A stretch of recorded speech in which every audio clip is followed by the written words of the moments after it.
podemos decir que vivimos eso porque en nuestra niñez lo vivimos, cuando teníamos que ver serie un día y luego el otro día era que era el otro Sí. capítulo.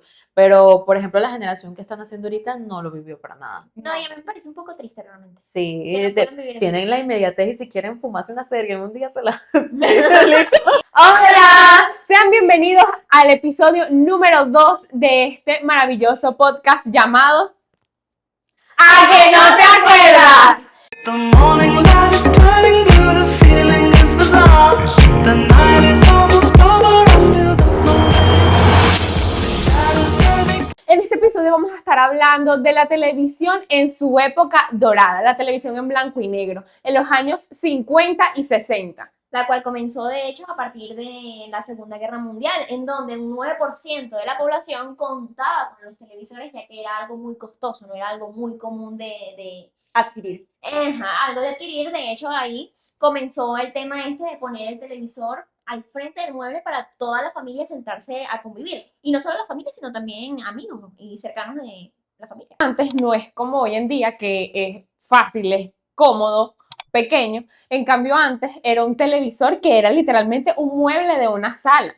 Entonces, por ende, aparte de que era más caro, se reunía toda la familia nada más a ese momento a ver su programa de televisión.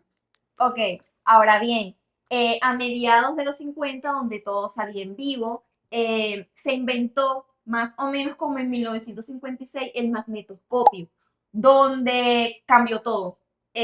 Podías grabar, editar y repetir segmentos. Ahí fue el verdadero nacimiento de la postproducción. Ok, entonces eso sería como la edición, pero adaptada a ese momento. Exactamente, el magnetoscopio fue lo que permitió y lo que cambió como la perspectiva de salir todo al aire y con equivocación. Él permitía, valga la redundancia, como que los cortes y la edición. Ok. Como los cambios de escenografía también. Exactamente. Ok. Claro, y ahí, a raíz de eso es como que empezaron a salir más programas, más series, más, digamos que shows de entretenimiento. Por ejemplo, uno de los principales en esa época fue el de Love Lucy, en donde esa, con su permiso, voy a leer aquí, no solo fue una actriz, sino que también fue una visionaria de los negocios. Ella exigió que los programas se grabaran en un ángulo o en un, digamos como Un formato. en un formato de 35 centímetros y no en vivo desde un monitor, puesto que esto les permitía que más adelante esto se pudiera transmitir y repetir en cualquier momento, no solo digamos que a una hora en específica, y que quedara como para que se viera una sola vez. Además, aquí también hay otro dato, se los voy a lanzar. En esa época los besos en pantalla eran un escándalo, por eso que los Lucy trajo como que mucho, digamos que estaban acostumbrados a lo que era perfecto y a que esto no se podía hacer y esto sí, entonces que hubieran ese tipo de escenas tan, digamos que fuera de lugar, pero no es tan fuera de lugar dependiendo de, ajá. Y ella quedó embarazada y no querían que la palabra embarazada se dijera en la tele porque era un tabú total. Ok. Era el mismo tema de que tal vez ahorita nos dicen que, no, que la generación de cristal, pero también en ese entonces también había mucho... Había matices. Exactamente. De repente hablando de Marilyn Monroe, ella fue una pionera en lo que vendría siendo la actuación en esos años aproximadamente, pero ella también mostraba un lado vulnerable. Ella mostraba de repente su pancita, Sí. mostraba, sí, ella, Cosas que ahorita son, Dios. Canceladas. y Sí. lo que Cosas muy canceladas. sí, y lo que hacía era darle una vuelta de hacerlo sensual y también a su vez generaba por cierta parte de la sociedad un cierto rechazo, como lo que Carla decía, que en esa época también había muchos temas tabú. Sí, por lo menos ella era muy criticada por las mujeres de la época porque ella hizo una de las primeras campañas de mujeres en traje de baño. Entonces hizo la campaña de mujeres en traje de baño y esa foto en la Segunda Guerra Mundial se la pasaban entre los militares que estaban ahí sin su esposa ni nada. Claro, porque Se en volvió esa famosa. época era todo más, digamos que primitivo. Sí, Puesto que ya que una mujer saliera con un escote o claro. saliera mostrando, digamos que mucha piel, era raro. Ya de por sí era blanco y negro, o sea, no se podía ver como que distinguir los colores muy bien. Sin embargo, pues el humano siempre va a ser, o bueno, digamos, Ella se el atrevió a humano, por muchas no decir cosas. hombres, Hombre. por no decir hombres, trabaja mucho con la imaginación y con eso venimos desde que antes de la televisión se manejaba la radiofonía, que era, digamos que todos esos actores venían desde Desde teatro. desde teatro y trabajaban nada más, digamos que con la voz. Si bien no todo era color de rosa, y Claro. podemos decir que con la novedad mucha gente trató de aprovecharse en cierto punto de este logro que fue la televisión. Podemos decir que programas como 64.000 preguntas ya fue bastante quemado en la época porque si una persona tenía mucha popularidad después de ciertos capítulos, la sobornaban para que dijera, ay, sí, me gané tanto dinero aquí. Claro, como mencioné anteriormente, Claro. que fue como el... Como las primeras la estafas. primera etapa y el primer fake news. ¿No? Sí. Y le daban la respuesta de lo que iba a Sí. decir para quedar bien. Además, ese caso fue bastante impactante porque llegó hasta un congreso en Estados Unidos. Y salía la gente con el cheque y todo, me imagino. Sí, claro. Salía la gente con la foto con el cheque y cero dinero. Sí, bueno, y yo quiero agregar también que para esa época de los 50 contrataban específicamente a gente muy profesional y Ujú. preparada para que salieran al aire, porque obviamente no había edición, no había como una programación, como algo No habían tiempos como, digamos, para equivocar. equivocarse. Para una Exacto. persona, digamos que novata, la cual no maneja cierto Sí. léxico, no maneja cierto nivel, no solo de profesionalismo, sino tal vez de confianza para poder expresarse en una cámara. O para comunicar la información veraz. Como hoy en día vemos a estos llamados influencers, Total. donde ellos como que promueven ser comunicadores sociales sin tener un título académico que lo pruebe, pues. Claro, Entonces, antes de ser, sí. llegaba más el profesionalismo o lo que vendría siendo nuestra carrera como comunicadores sociales y también el periodismo. O sea, en cualquier ámbito se tomaba el respeto y digamos que el honor. ¿Qué, Y, qué palabra se le podría decir? y eso también La hizo reputación. Reputación, por sí, supuesto. y eso también hizo La ética. que la gente Ética. confiara en los medios, Claro, porque sí. estaba dirigido por personas profesionales, por personas que tenían un documento que decían, mira, soy comunicador social, Sí. soy periodista y yo sé lo que estoy haciendo. Por lo Precisamente, menos- bueno, disculpa. Bueno, por lo menos yo quiero como mencionar un caso en específico, perdón, hoy en día, que por lo menos yo vi una publicación en Instagram donde el siglo estaba buscando a gente no profesional que redactara, No. o sea, y es como que, o sea, es como un debate masivo, porque la gente le comentaba cómo es posible que hoy en día estos llamados influencers o estos llamadas personas normales, comunes, puedan como que entrar en esa tarea que un comunicador social, o sea, Precisamente por eso, Capacitado la para gente eso. caía en ese entonces, lo que mencionaba Sí. María José y mencionaba yo anteriormente también, sobre el hecho de caer en las fake news o en Sí. esas estafas porque decían, no, si está en televisión es porque son gente seria, son gente de honor, son gente Claro. respetable, que sabe lo que está haciendo, sabe lo que dice, y y porque cómo lo dice, Claro, porque eso es algo muy porque importante. para ese entonces, como era algo nuevo, la televisión era, digamos, que algo muy influenciable hacia la gente. Todo lo que saliera de Ujú. ahí, por lo que también mencionábamos que impulsó la manera en que nos vestíamos, la manera en que tal vez nos maquillamos, a pesar de que estaba en blanco y negro. Cabe destacar también, tenemos que tomar en cuenta el hecho de que el primer país en Latinoamérica en contar con una transmisión en vivo de televisión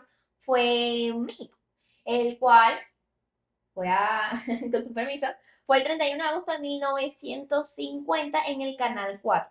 Este comenzó por el gran impulsor y misionario Guillermo González Camarena. Además, este increíble hombre, a pesar de ser el pionero, también motivó a que el mismo país inventara la transmisión en vivo a color. Pero eso lo veremos en un próximo episodio, lo expandiremos. O A sea, futuro. Exactamente. Aunque el mundo se tardó años en externalizarlo, él ya tenía listo desde hace mucho antes de hacerlo. Sin embargo, tengamos en cuenta el hecho de que, ok, en México, el primer país fue México en 1950. Y en Venezuela se hizo a luz pública en 1952. O sea, 2 años de diferencia para que llegara, digamos que ese invento. Y realmente me parece algo súper Impresionante. impresionante, claro, porque era para la década, era un invento increíble, era algo Innovador. exactamente. Claro.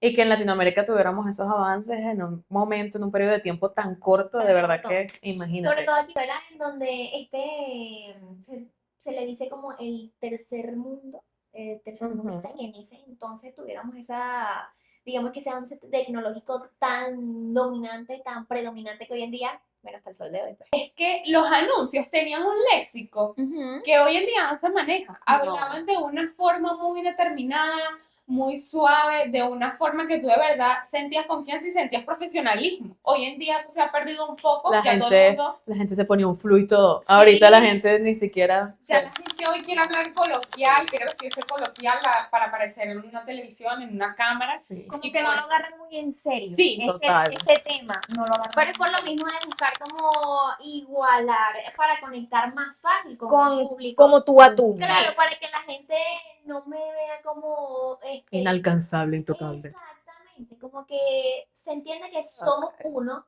te estoy hablando en la cámara, soy auténtica, soy yo, y así de alguna manera, ok, me generas confianza, te voy a seguir, voy a estar contigo, voy a ver tu contenido, tal, tal, tal. En ese entonces no era tanto de conectar con el público de esa manera, sino de entretener. E informar. Bueno, enfocándonos un poco en los años 60, quiero tocar un tema importante que fue el primer debate registrado en televisión, que fue el debate de Kennedy y Nixon en 1960, que evidenció el poder de la imagen, porque las personas que lo escuchaban por radio pensaban que Nixon estaba ganando el debate, porque nada más escuchaban su voz, y las personas que lo vieron en televisión vieron que su contraparte era la que estaba ganando. ¿Por qué? Porque las personas que lo vieron en televisión vieron que su imagen era una persona tímida, una persona que estaba como insegura, sudaba, y también, ¿no? Y también no tenía maquillaje. Entonces, evidenciaron que el oponente estaba más seguro de sí mismo y que había ganado, a diferencia de las personas que lo escuchaban por radio que pensaban que había ganado Nixon. Que los canales o los programas podían salir a la calle a entrevistar gente, era muy distinto porque ya se veía otra perspectiva. Sin embargo, estamos hablando de los años 50 y 60. Obviamente no Claro. había una buena resolución. Apenas estaba empezando el tema de la humanización, porque yo siento que las personas que estaban como tal detrás de todo lo que era el programa y todo eso, eran como gente que estaba como personificada en una personalidad que a lo mejor no era así. Porque mucha gente dice que, ay, bueno, este es un personaje, esto es como que yo no me salgo de mi personaje. Pero a pesar de todo, la televisión iba súper rápido en esos años, porque ya a mediados de los 60 ya se veía la televisión a color. Empezó lo que vendría siendo la televisión a color, pero en los programas principales, no en todos, pero en los programas principales. Tienen como programas elitistas. Sí, también. y empezó a teñirse esta estética psicodélica con colores más llamativos para que la gente prestara más atención y volviera a ser más adictiva a la televisión. La publicidad también fue un impulso para que evolucionara la televisión, sobre todo en los años 50 y 60, pero siento también que el impulso principal fue la política. Fue el nivel social que querían generar en toda una masa en común, porque es como les estaba comentando, estaban en plenas guerras y necesitaban algo, como ya no querían más pelea, necesitaban entrar en algo muy importante en el ser humano, que es la mente, necesitaban meterse en la mente del ser humano. Por lo mismo. Al que la generación de ahorita está acostumbrada, No, porque por sí. ejemplo lo que a nosotros nos parecía súper cool, ya a los niños ahorita es como que qué fastidio, Y no tú- quiero ver eso. Y tú hablas con personas adultas, cuando hablas con personas como de 30 años en adelante y conversas, te dicen, no, yo me vi esta novela, y es un hombre, supongamos, es un hombre que generalmente las novelas van dirigidas más hacia el público femenino, Exacto. pero en esa época, como que toda la familia se reunía a ver la A novela. ver la novela. Igual pasa mucho con El Zorro, con el famoso programa El Sí. Zorro. Sí. Todos en la familia veían el programa. Claro, Porque tal vez ni no- siquiera les gustaba, pero lo Sí. veían porque no había otra cosa que ver. Sí, Podemos decir que vivimos eso porque en nuestra niñez lo vivimos, cuando teníamos que ver serie un día y luego el otro día era que era el otro capítulo. Pero, por ejemplo, la generación que están haciendo ahorita no lo vivió para nada. No, y a mí me parece un poco triste realmente. Sí, Que no puedan vivir eso. tienen la inmediatez y si quieren fumarse una serie en un día se la... Y bueno, también cabe destacar que durante los 60 Venezuela se consolidó como una potencia productora de contenido, especialmente programas de variedades y teatros. Claro. en Latinoamérica, exportando el talento y el estilo. Total. Sí, entre las series icónicas de los años 60 estuvieron también, cabe mencionar, Los Locos Adams Ay. Pro. y Los Picapiedras, que fue la Sí. primera serie animada De hecho, en un horario estelar. y me das Íconos. cuenta de la ironía ahí. Y lo Eran consumía, familias, sí, familias. Eran lo consumía familias. todo el mundo. Eran familias. Claro, porque Ajá. los locos Adams era una familia, tal vez una familia un poco peculiar. Sin embargo, ese era el chiste. Sí. Detalles Igual que los más Picapiedras. Picapiedras, Era una familia peculiar, pero conectaba con pero eso. toda la familia. Todo Y era aunque- muy y aunque, familiar. por ejemplo, Los Picapiedras era una serie animada, se podían de repente sentir identificados porque veías a la mamá y veías, ay, mira, la mamá se parece a mi mamá, no sé qué, veías a los niñitos, ay, mira, y era cómico y no era algo netamente infantil, sino que era algo de entretenimiento O no para era algo todos. obsceno, como No ahorita se era ve mucho. obsceno. Y bueno, finalmente, amigas, debemos destacar que los años 50 y 60 marcaron un antes y un después en nuestra industria televisiva, ya sea por la publicidad, el marketing, y nos cambió a nosotros como sociedad. Eso fue lo que modificó el entretenimiento en todos los aspectos de la palabra. Para nosotras ha sido un placer que nos escuchen en nuestro podcast. De verdad que ha sido maravilloso. Yo soy María José Areynamo y puedes seguirme en mis redes sociales como @majoestudios. Soy Aurelius Morillo y te invito a seguirme en mis redes sociales como @Aurelius Morillo. Yo soy Ámbar Castro y pueden seguirme en mis redes sociales como Ámbar Castro M_ Yo soy Carla Gómez y puedes conseguirme en mis redes sociales como Carla Gómez _. Esto fue todo por el episodio de hoy. Los esperamos en un próximo. Acuérdate de suscribirte, darle like y comentar. Los esperamos en otro episodio de ¡A que no te pierdas!